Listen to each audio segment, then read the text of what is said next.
Yo me llamo Genoveva Nieto Guerrero, soy la hija mayor de una familia de 7 hermanos. Nací en un pueblecito cercano a Bogotá que se llama Tibaná. Soy de ascendencia campesina, tanto por el lado de mi padre como de mi madre. Y hace 50 años, teniendo otros proyectos, pues se me cruzó por el camino Jesús de Nazaret y me envolvió en un rollo que me sostiene hasta hoy. Quiero decir que pues, fue un asunto sorpresivo porque mi gran sueño era ser periodista. Siempre he amado profundamente las letras, la filosofía, el arte, la poesía.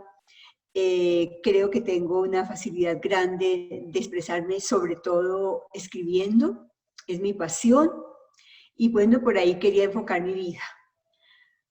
Pero en un momento, ya terminando mi formación, mi bachillerato inicial de unos 17 años, se nos invitó a una jornada de retiro. El colegio donde estudiaba, justo con las hermanas vicentinas, a las cuales pertenezco hoy, y allí el acompañante nos puso contra la pared con una gran pregunta: ¿qué quieres hacer con tu vida? Y eso me dejó así, porque no me lo había preguntado tan en serio. Y nos mostró todas las distintas opciones que se abren en el camino de una chiquilla como yo hace más de 50 años. Entonces, allí me sentí tocada por el testimonio de religiosas y religiosos que entregaban sus vidas totalmente para que hubiera menos niños en la calle, menos jóvenes drogadictos, menos ancianitos solos, menos indígenas o hermanos afrodescendientes desconocidos, ignorados. Y entonces se me grabó en el alma esa inquietud, y por qué yo no.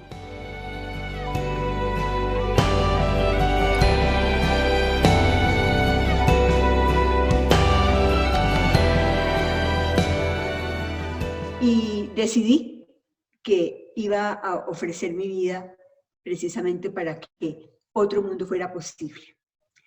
Entonces, hace 54 años soy hija de la Caridad. Mi congregación es una congregación de origen francés muy antigua, del siglo XVII. Creo que es lo mejor que me pasó en la vida.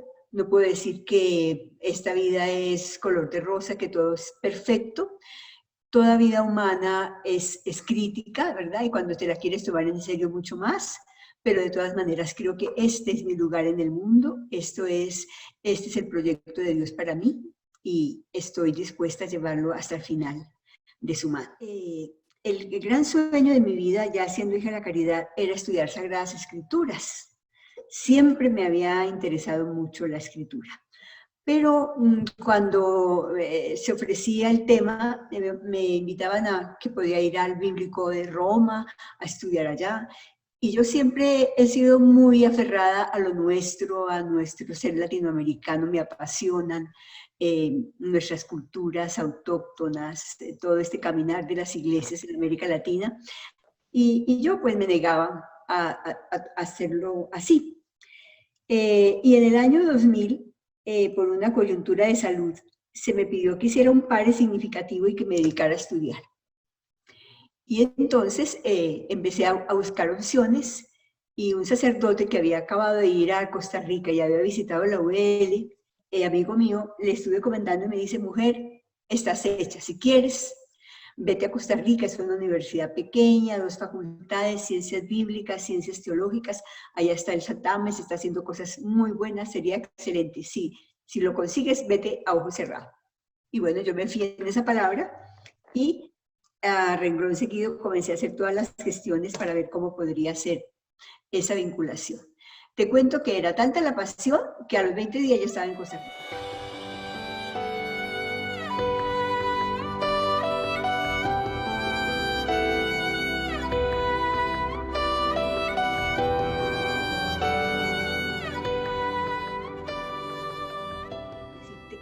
Que Costa Rica partió mi vida en 2.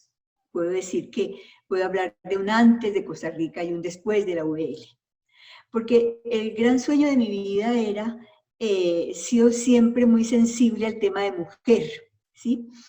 Desde todos mis trabajos anteriores pastorales, siempre al lado de las mujeres, siempre golpeada por esa multiplicidad de violencias que pesan sobre ella, que somos las malas del paseo, que todo sucede por las mujeres. Entonces, cuando llegué a la universidad, vi que la escritura es un océano inmenso y que había que pararse en algún punto. Y yo decidí ponerme en el punto de las mujeres. Y desde que comenzamos a deletrear los primeros cursos, siempre estaba con lupa, porque así me enseñaron a buscar las mujeres en la Biblia, como lo estás haciendo tú, para encontrarnos apenas con un pequeño versículo que no sé cómo se le escapó a la mano patriarcal y quedó en la escritura, y había que ponerla con lupa para mostrar toda su grandeza, su verdadero rostro. Entonces me fui encarregando por eso. Tú sabes que la Universidad de siempre tiene un corte feminista fuerte, entonces todo me estaba hablando de allí. Y cuando decidí qué trabajar en la tesis, pues ese texto de la mujer encorvada de Lucas me parece que es como una metáfora preciosa que está recapitulando todo este anhelo que yo tenía.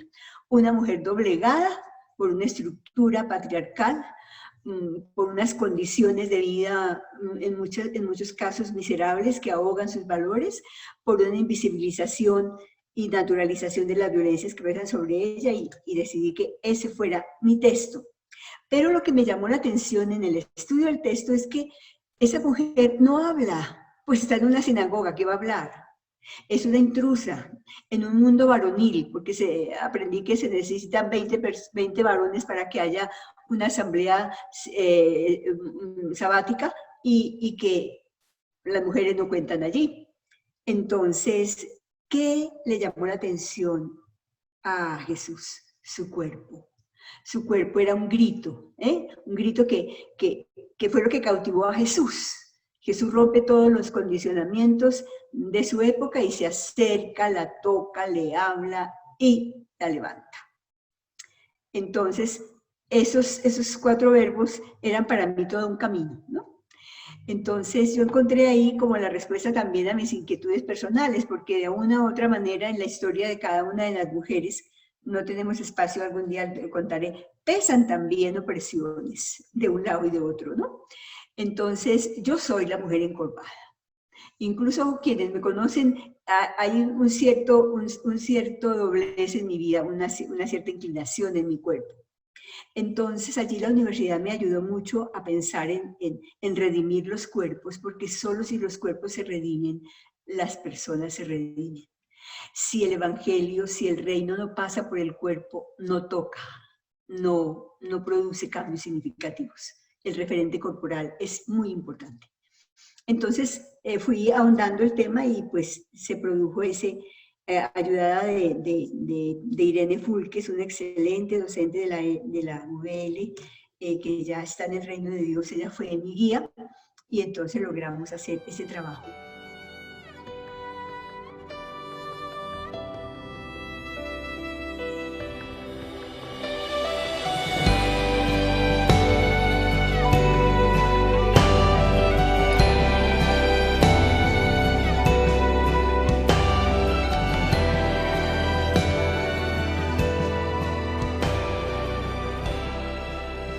Regresando de la UVL en el 2004, pues tuve una herida muy fuerte en mi cuerpo. Regresé de Costa Rica con un cáncer de endometrio y todas mis ilusiones, tú sabes, cuando uno sale de la universidad, pues quiere hacer 20.000 cosas, estuvieron en reposo por un periodo casi de 2 años, porque fue un cáncer muy agresivo que casi termina con mi vida. Yo siento que el dolor también necesitaba pasar por mi cuerpo para entender el dolor inmenso de las víctimas de la trata de personas. Yo creo en la providencia de Dios. Después de ese regalo de la UL, me esperaba al regresar aquí una larga situación de enfermedad, de absoluta dependencia, porque fue muy agresivo el cáncer y todo el proceso de quimio que siguió.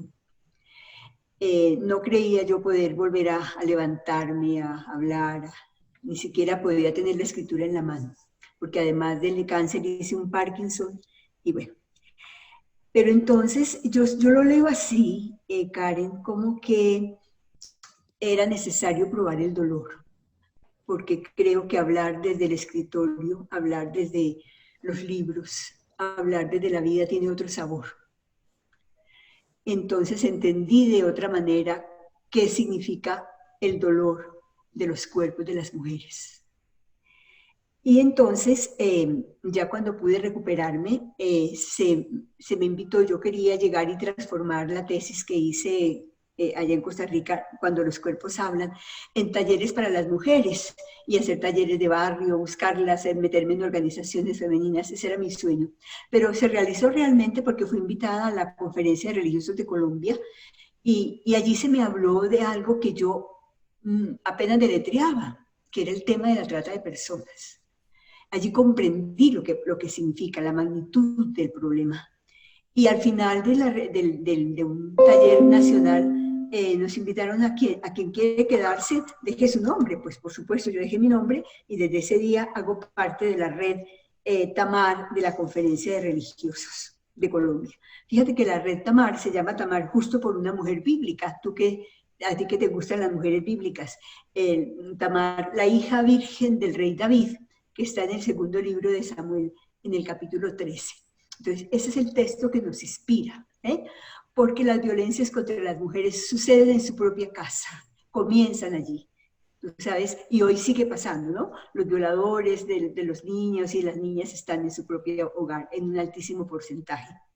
Entonces, el texto es muy inspirador por esa razón y, bueno, y por muchas más. Entonces, allí empecé a formar parte de la red. Hay un movimiento internacional que se llama el movimiento Talita Kun, de todas las religiosas y religiosas del mundo. Somos unas 28 redes que estamos presentes en todos los continentes, todas apostándole desde nuestros carismas, es decir, desde cada congregación a este tema de la trata de personas. Entonces nos forma el Talita Kun con una visión más completa del fenómeno, una mirada más internacional, y todo eso va enriqueciendo.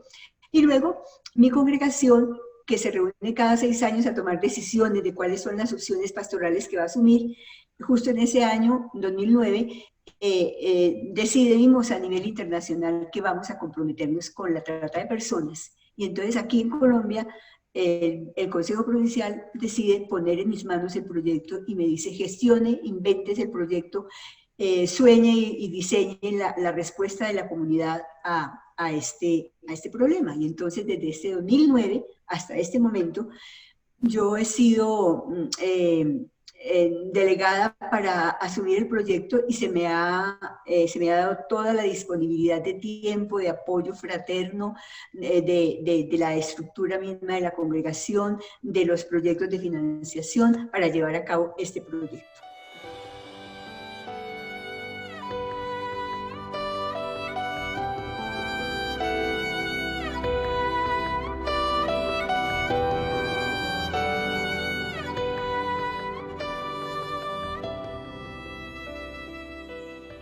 El 23 de septiembre es el Día Mundial de Lucha contra la Prostitución Forzada y la Trata de Personas. Pero desde el 2014 la ONU declaró el 30 de julio Día Internacional de Lucha contra la Trata, abriendo un poco el espectro, porque el 23 de septiembre estaba centrado en una de las modalidades de la trata, que es la explotación sexual, pero el abanico es mucho más amplio, ¿verdad? Entonces, el 30 nos permite visualizar todas las múltiples formas de trata de personas que se dan en el mundo, ¿sí? Incluso el trabajo esclavo es otra forma de trata de personas, ¿no?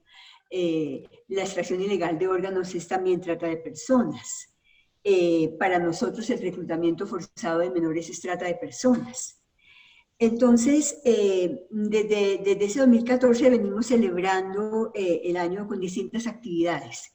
En los primeros años nos centramos en desmitificar la trata, porque encontramos que una traba para una respuesta más asertiva es que en los imaginarios la trata estaba, había muchos mitos que la desvirtuaban y que nos impedían conocer su verdadero rostro, ¿no? Entonces nos dedicamos a desmitificarla para hacer caer en cuenta, por ejemplo, la gente piensa que la trata es solamente cuando las mujeres porque también piensan que solamente sucede con las mujeres y las niñas y sabemos que ciertamente el mayor porcentaje, 76%, dicen las encuestas, son mujeres y niñas, pero siempre hay un 24% y estos números, como tú sabes, son tentativos, aproximativos, nunca sabremos exactamente cuantificar el fenómeno, corresponden a varones, a niños. Entonces nos dedicamos a desmitificar la trata. No es solamente la trata externa transnacional, sino la trata interna, la que sucede todos los días en nuestros contextos más cotidianos, en nuestros barrios, en nuestras aldeas, que está invisibilizada y que es la que podemos intervenir. También otro mito muy recurrente es pensar que solamente sucede en los sectores deprimidos de la sociedad. Y sabemos que es un fenómeno que no tiene barreras, en fin. Para decirte que en los primeros años nos dedicamos a unirnos a las campañas que ya se gestaban en el país porque pertenecemos a un movimiento grande que se llama la Alianza de Organizaciones de la Sociedad Civil contra la Trata. En Colombia somos 28 organizaciones, entonces nos dedicamos, que éramos los pequeñitos, los recién llegados, a unirnos a otros y a otras que ya llevaban camino para posicionar el tema en el escenario público, para descubrir verdaderamente su rostro, su magnitud, también sus causas, sus raíces, porque hay unas situaciones que la reproducen, ¿verdad? Que la normalizan, que la legitiman. Pero en los últimos años quisimos como intentar encontrar nuestra voz en ese concierto de tantas voces que le apuntan a la trata en nuestro país. Y decidimos quedarnos en el ángulo de la prevención y nuestros interlocutores son entonces los niños, las niñas y los adolescentes.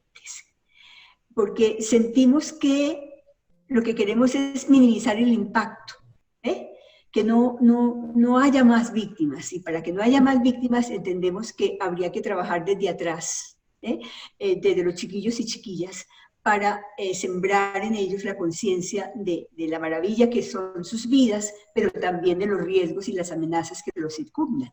Nos dedicamos a esto, a los niños y las niñas, con 3 ejes, Karen, 3 ejes que son los que definen el proyecto. Un eje investigativo, y entonces nos dedicamos a tratar de identificar cuáles son los factores de riesgo que posibilitan la trata en cada contexto en donde estamos presentes. ¿Y cuáles son esos contextos donde estamos presentes? Inicialmente donde está mi congregación. Estamos en muchos lugares del país y de los países vecinos. Ya tenemos el primer producto de investigación, se llama Imaginarios y Prácticas, en la triple frontera de Colombia, Perú y Ecuador, que favorecen la trata. Y el segundo eje es un eje de comunicación. Nos comprometemos a diseñar piezas comunicativas con el lenguaje de hoy, ¿sí? En torno a la trata para visibilizarla, sensibilizar y prevenir. Y el último eje es el eje pedagógico, entonces nuestra fuerza está en crear propuestas pedagógicas para jóvenes, para niños, niñas, adolescentes, sus cuidadores y sus maestros. Ese proyecto se llama entonces Defensores de Vida y la propuesta educativa pedagógica se llama Un viaje a favor de la vida. Todo está montado sobre esa propuesta del viaje, ¿sí? Porque en la trata siempre hay desarraigo, hay un viaje ficticio. Nosotros queremos ser una propuesta en contravía y queremos ofrecerle a los chiquillos un viaje a favor de su vida. Y entonces, de cara a esto, se desencadenan muchas actividades, ¿no? Ya tenemos un acopio, una caja de herramientas muy amplia, toda creada por nosotros, con un concepto gráfico distinto al amarillista, que quiere llegar mucho más a las conciencias de las personas, que ya superó la sangre, las cadenas, porque la trata no sucede así, es mucho más sutil, mucho más que ahora sabemos que un escenario de captación son las redes sociales, por ejemplo. Entonces, hemos ido modificando esto. Y pensar cómo esta pandemia ha afectado gravísimamente a los niños y a las niñas por múltiples razones. El confinamiento, por ejemplo, la suspensión del ciclo escolar ha sido para los niños un auténtico duelo, una pérdida. La precariedad económica de las familias dispara los abusos. También la conectividad prolongada, las redes sociales también es otro riesgo, y por supuesto la voracidad insaciable de los tratantes, de los pedófilos y de los abusadores, que por lo menos en nuestro contexto colombiano lamentablemente tienen los ojos puestos en los niños y en las niñas. Se han incrementado en estos meses, por ejemplo, los casos de explotación sexual de niños y niñas. El reclutamiento forzado de menores. Tú sabes que tenemos un largo conflicto armado en Colombia que no se ha acabado, que sigue allí. Y también las bandas delincuenciales captan niños, niñas y adolescentes. Matrimonios forzados, aumento de embarazos entre los 10 y los 14 años. En fin, utilización de los niños para elaborar material pornográfico, por ejemplo. Entonces, lo que queremos decir es que esta pandemia tiene sus ojos, o sea, las víctimas, una de las primeras víctimas son justamente los niños y las niñas, ¿sí? Que están desprotegidos porque a veces sus espacios, su hogar, su familia, no es el espacio más seguro y de mayor protección.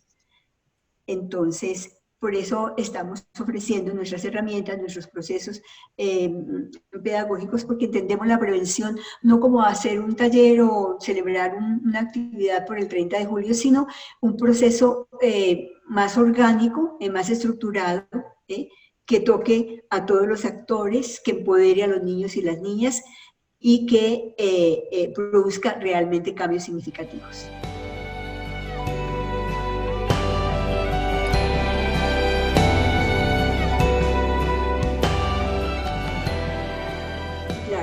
Quiero decir que quede muy claro que realmente este compromiso y este proyecto de hoy de comprometernos a tiempo completo en la defensa de la vida nació en la UL.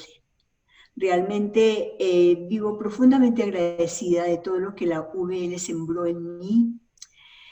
Como te decía, que partió mi vida en dos y agudizó mi sensibilidad ya puesta ahí a flor de piel, la agudizó, la afinó, la cualificó, de modo que creo que en los escenarios donde he estado presente he podido hacer aportes significativos gracias a toda esa formación.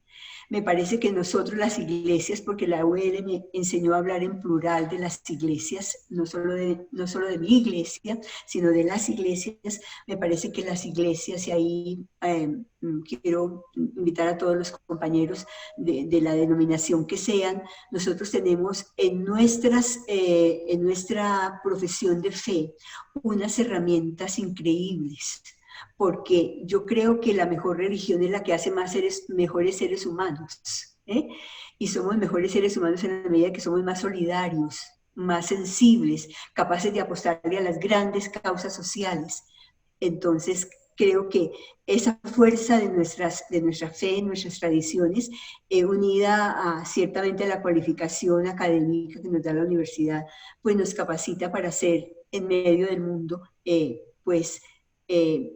enarbolar estas banderas de la dignidad, ¿verdad? De la defensa de la vida, del cuidado, porque la cartilla busca que los niños se empoderen y sean los defensores de sus propias vidas, pero también de la vida de los otros y los... O sea, es mirar la vida en toda su magnitud, en toda su plenitud, y apostarle a esto. Entonces, quiero invitarlos a que desde sus espacios pastorales, todos mis compañeros y académicos, pues pongamos en el centro la vida de los niños, las niñas y los adolescentes. Imaginemos cómo sería un mundo que se construyera en función de las niñas, los niños y los adolescentes, y no en su contra, como me atrevo a decir que es nuestra sociedad, por lo menos en mi país. ¿Cómo serían nuestras sociedades si fueran respetuosas de los derechos de los niños y las niñas? Tenemos unos eslogan que nos acompañan, por ejemplo, la gran convicción nuestra, trabajamos porque creemos que una mano más es una víctima menos. Ojalá que haya por allá en la UL y en Costa Rica muchas manos más que le apuesten a esta lucha. Una mano más es una víctima menos.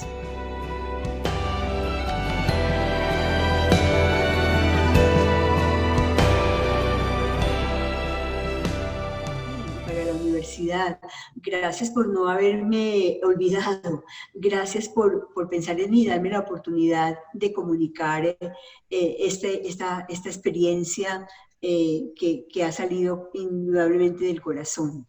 Tengo el dolor inmenso de el sufrimiento de los niños y las niñas, que cada día, como tú dices, es su vida truncada en primavera, con unas huellas, con unas marcas muy difíciles de superar, porque tocan su ser más hondo, llevarán eternamente la marca en sus cuerpos de lo que pasó, que son todas situaciones de violencia.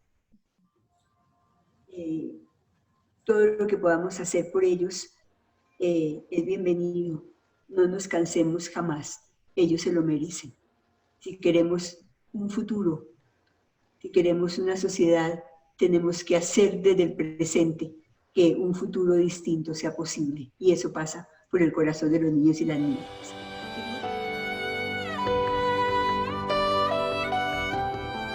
Gracias, un gran saludo para todos los amigos de Costa Rica y de la queridísima UBL.